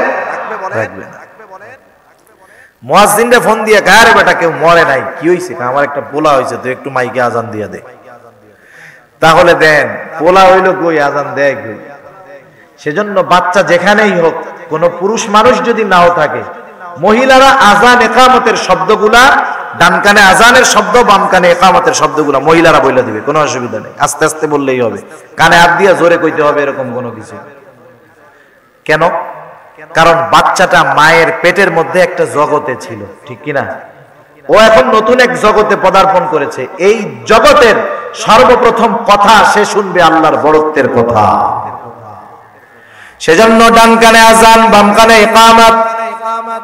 এরপরে যখন সন্তানের 7 দিন বয়স হবে, সন্তানের আকিকা করবে। এই দিন কয়েকটা কাজ আছে। 1 নম্বরে মাথা মুন্ডন করবে। মাথার মধ্যে যদি চুল থাকে, ওই চুলগুলাকে মুন্ডন করে চুলের ওজন পরিমাণ স্বর্ণ অথবা রূপ্য অথবা স্বর্ণরূপ্য পরিমাণ টাকা মানুষের মাঝে সাদকা করে দিবে। এরপরে 7ম দিন সুন্দর একটা নাম রাখবে, যেই নাম তার ধর্মীয় পরিচয় বহন করে। সুন্দর নাম রাখবে। আল্লাহর নবী হাদিসের মধ্যে জানায় দেন, আল্লাহ তাআলার কাছে সবচেয়ে পছন্দের নাম হলো আব্দুল্লাহ আর আব্দুর রহমান। এলাকায় যদি আব্দুল্লাহ আর আব্দুর রহমান বেশি হয়ে যায়, আল্লাহ তাআলার গুণবাচক অনেক নাম আছে, ওই নামগুলার সাথে শুধু আব্দ যোগ করে রেখে দিবে। যেমন আল্লাহ তাআলার এক নাম হলো রাজ্জাক। নাম কি? রাজ্জাক। কার নাম? আল্লাহর আরেকটা নাম, সিফাত। এর সাথে বলবে আব, মানে আব্দুর রাজ্জাক, আব্দুল খালেক, আব্দুল মালিক, মানে রাজ্জাকের গোলাম, সৃষ্টিকর্তার গোলাম, মালিকের গোলাম। আব্দ শব্দ যোগ করে রাখবে, নাম রাখবে। আবার ডাকার ক্ষেত্রে সতর্ক। আমাদের দেশে যার নাম আব্দুর রাজ্জাক, এর কি ডাকে বলেন তো? রাজ্জাক, খালেক। আবার মাঝে মধ্যে এই নামটারে একটু ব্যাখ্যা করে ডাকে, আছে না নাই? খবরদার, আল্লাহর রাসূল নিষেধ করছে, কারণ নাম এরকম তেড়া ব্যাখ্যা করে ডাকা যাবে না। শুধু তাই না, কোরআনুল কারীমের মধ্যে আল্লাহ সুবহানাহু ওয়া তাআলা কাউকে ওই যে উপাধি দেয় না মাঝে মধ্যে, মানে একজনের দোষ ত্রুটি এগুলা নিয়ে উপাধি দেয়, ওই উপাধিরে ওরা নাম বানায় ফেলে। বুঝছেন? এই ধরনের উপাধি ধরে ডাকা যাবে না। নামের ক্ষেত্রে তেড়া বেঁকা করে ডাকা যাবে না, যেমন খালেক কে মালেক কে এরকম ডাকা যাবে না। নামগুলো সুন্দরভাবে ডাকতে হবে, আর নামটা এমন ডাক নাম রাখতে হবে যেই ডাক নাম ডাকলে তার ধর্মীয় পরিচয় পাওয়া যায়। কিন্তু আফসোস কি, যেটা ভালো নাম এটারে লুকায় রাখে পকেটের মধ্যে। নাম কি? নাম হলো টনি। কি টনি? কার নাম? এ তো কুত্তার নামও টনি আছে। তোর নাম টনি রাখতে কইছে কেডা? না না হুজুর, আমার পুরো নাম হলো আব্দুর রহমান টনি। তাহলে আব্দুর রহমান কত সুন্দর নাম, বলার সাথে সাথেই বোঝা যায় আহারে রহমানের গোলাম। আর টনি যখন কইছে এটা পুরুষ, মহিলা, বেটা, গরু, ছাগল নাকি বোঝাই যায় না, ঠিক কিনা বলেন? এজন্য নাম সুন্দর নাম রাখতে হবে, যেই নাম ধর্মীয় পরিচয় বহন করে। এরপরে সপ্তম দিন আর একটা কাজ হলো, ছেলে হলে 2টা ছাগল দিয়া আকিকা, মেয়ে হলে একটা। সপ্তম দিনে না পারলে 14 দিন, 14 দিনে না পারলে 21 দিন, না পারলে যেই দিন পারে সেই দিন। মনে রাখবেন এই জায়গায় কয়েকটা পাঠ। আকিকা এক সুন্নাত, সপ্তম দিন, 14 দিন, 21 দিনে দেওয়া আর এক সুন্নাত। ছেলে হলে 2টা, মেয়ে হলে একটা দিয়ে দেওয়া আর একটা সুন্নাত। এখন সপ্তম দিন আপনার ছেলে হয়েছে, 2টা ছাগল দেওয়ার সামর্থ্য নাই, একটা দিয়ে দেন, হয়ে গেল। সুদের উপরে আইনা আর একটা দেওয়া লাগবে না। আমাকে বাঙালিকে কাম তো এই যে হুজুর কইছে আকিকা 2টাই দিতে হবে, টাকা তো পাই না, একজনের কাছ থেকে সুদে টাকা আইনা পোলার খাসি কিনা আকিকা দিছে সুদের টাকা দিয়া। এ আকামের দরকার নেই, আপনার নাই আপনি দিয়েন না, কোনো অসুবিধা নেই। এখন আপনার সপ্তম দিনেও টাকা হয় নাই, 21 দিনেও হয় নাই, 14 দিনেও হয় নাই, আপনার যখন হয় তখন দেন। 2টা পারলে 2টা দিয়া, একটা পারলে একটা দিয়া। কিন্তু সমস্যাটা কোথায় বাধে? আমাদের সমাজের সামর্থ্যবান মানুষগুলাও ছেলে হয়েছে, 2টা খাসি দিয়ে আকিকা দেওয়া কোনো অসুবিধা নাই তার, কিন্তু গাফলতি করে ও বলে ঠিক আছে আকিকা কোরবানির সাথে দিয়ে দিব। আছে না নাই? মনে রাখবেন কোরবানির সাথে আকিকা দেওয়া এটা জায়েজ, তবে সুন্নাত না। আমরা আমলের ক্ষেত্রে সুন্নাতকে প্রাধান্য দিব বেশি। যদি অপারগতার কারণে সুন্নাতের উপরে আমল না করতে পারি, এরপরে যাব জায়েজের কাছে। সুযোগ আছে, আমি সুন্নাতকে বাদ দিয়ে জায়েজের জন্য বসে থাকবো না। এই কোরবানির সময় আসলে আমাদের দেশে এই যে শুরু হয়ে যাবে, এক গ্রুপ বলে না আকিকা দেওয়াই যাবে না, আর এক গ্রুপ বলে দিতেই হবে। এই রাগের ঠেলায় আকিকা টাইম মতো না দিয়ে কোরবানির সময় দেয়, এটা আমরা করব না। যদি দিতে পারি দিয়ে দিব, না দিতে পারলে কোরবানির সাথে দেওয়া জায়েজ আছে, গেঞ্জামের কোনো সুযোগ নেই। কিন্তু সুন্নাত আদায় হলো না। মূল সুন্নাত হলো ওই যে যথাসময়ে সপ্তম দিনে অ্যাবিলিটি থাকলে 2টা, না থাকলে একটা, না পারলে 14 দিন, না পারলে 21 দিন। আমলের ক্ষেত্রে সর্বদা সুন্নাতকে প্রাধান্য দিব। যদি অপারগতার কারণে না পারি, এরপরে জায়েজের কাছে যাব। বোঝা গেছে না কথা? দ্বন্দ্বের মধ্যে আমরা যাব না। এরপরে যখন ছেলেটা একটু বড় হবে, আমরা তাকে সর্বপ্রথম কোরআনের শিক্ষা দিব, দ্বীনি শিক্ষায় প্রথম শিক্ষিত করব, কোরআনের শিক্ষায় প্রথম শিক্ষিত করব। এরপরে যখন আর একটু বড় হবে, যদি প্রতিষ্ঠানে যখন দিব, দ্বীনি শিক্ষাটা আগে তাকে দিব। কারণ এই সন্তান শরীয়ত যতটুকু ইলম ফরজ করেছে, ততটুকু ইলম এই সন্তানকে শিক্ষা দেওয়া মা বাবার দায়িত্ব। আর মা বাবার মাধ্যমে ওই শিক্ষা পাওয়া সন্তানের হয়। যদি কোনো মা বাবা তার সন্তানকে ফরজ পরিমাণ ইলম, জ্ঞান, শিক্ষা না দেয়, তাহলে ওই মা বাবা ওই সন্তানের হক নষ্টকারী বলে বিবেচিত হবে। সেজন্য আমার সন্তানকে আমি ডাক্তার, ইঞ্জিনিয়ার, উকিল, ব্যারিস্টার যা মন চায় বানাই, সমস্যা নাই, কিন্তু প্রথমে আমি তাকে দ্বীনি শিক্ষায় শিক্ষিত করব। করা যাবে না ইনশাআল্লাহ?